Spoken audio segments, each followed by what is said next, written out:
Pera o kahon? Kahon! Dahil pinagpalit ang pera sa laman ng kahon at ang laman ng kahon ay... Pera! Bato. Sigurado ka. Sayang to. Parang kayo awag. Sus, sa'yo na lang to, Sus. Sigurado ka, ha?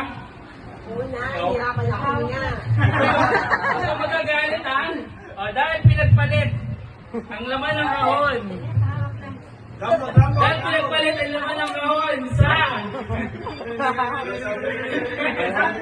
Tino mo, yung mga bata to, tino mo, nakaredy na. Pinagpalit ang laman ng kahon sa halagang... Buksan mo na raw. Sigurado ka, ha? Last day. Anin o kahon? Namumugtalo siya. Ano na? Pinagpalit ang laman ng kahon sa halagang... Wow! Dami!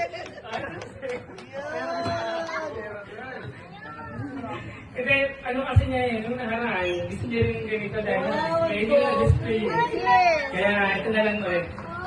Okay, balato!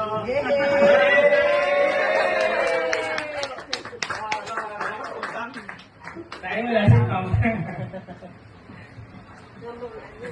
Wala siyang bumila. Ito na lang yung Sisingam eh. Oo. Ay! Malapit kasi dyan ang kahon.